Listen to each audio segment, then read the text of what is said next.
as to lose count. Robert tried to listen to the reading, but the words slid off him.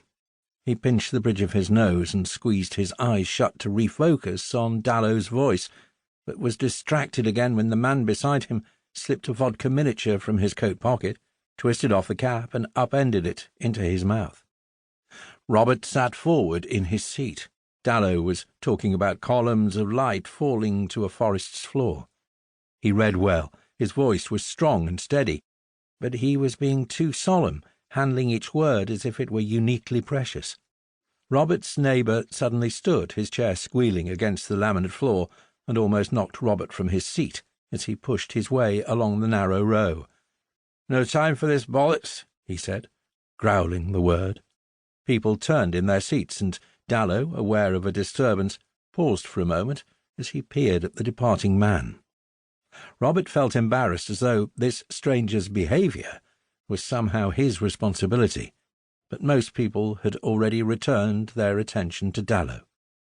"On the bare hillside," he read, with deliberate slowness, "they stood, silently and apart." Robert wanted to leave, too, but he remained, and Dallow eventually stopped, and the oppressive hush of a listening audience eased. Robert pulled out his phone to check the time.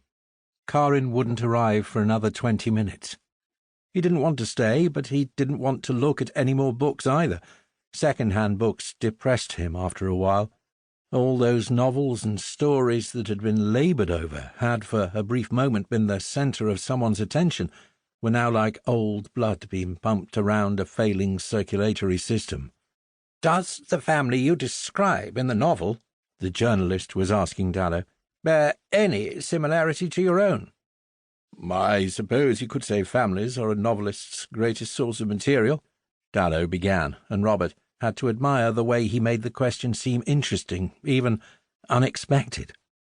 Robert had written one story about his family based on a childhood holiday in Greece. His parents had hated it, but he quickly realized, after a moment of uncertainty about how to proceed, that he didn't care. "You're supposed to be writing fiction," his mother had said to him when she read the story. "You can't write about us." She didn't understand when he tried to explain that sometimes actual events were the only thing that gave a story life. They had barely spoken since. He checked his phone again.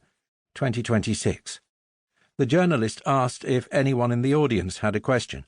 A few hands went up, and as the chosen spectator began to ask her question, Robert made his way out as unobtrusively as he could.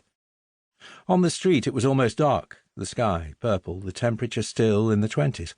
It had been an unusually hot September. Looking up and down the street, he saw diners at pavement tables and drinkers outside the pub on the next corner. A group of younger men caught up in a story burst into laughter as they passed Robert. Behind them, smiling as she approached, was Karin. "How was it?" she said. "Confusing in all sorts of ways. How was your thing?" "Great!" She hugged Robert tightly. "Gregor showed us how to stitch squab pads." Earlier in the year, Karin had begun inviting other upholsterers from around the city to demonstrate techniques at evening sessions in her workshop. They always seemed to energize her. "Good turnout," he said. "Full up. I had to stand on a table to introduce Gregor, and he's so pedagogic. He kept that secret." "Maybe he can teach that guy in there something about writing," Robert said, jerking his head towards the bookshop. "Or me, for that matter." Karin sighed. "Another bad day?" He shook his head. "Are you hungry?" "Starving. Where are we going?" November. 2 years before, when they moved to Prenzlauer Berg, it had been the first restaurant they went to alone.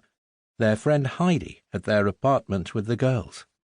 They had never been since, and earlier that day Robert had hesitated before making the booking.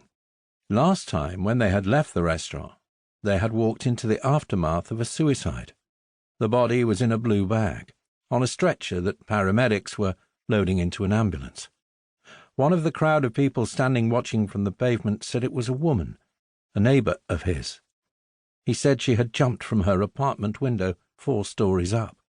As Robert and Karin walked away, the ambulance's headlights had made the street flicker blue around.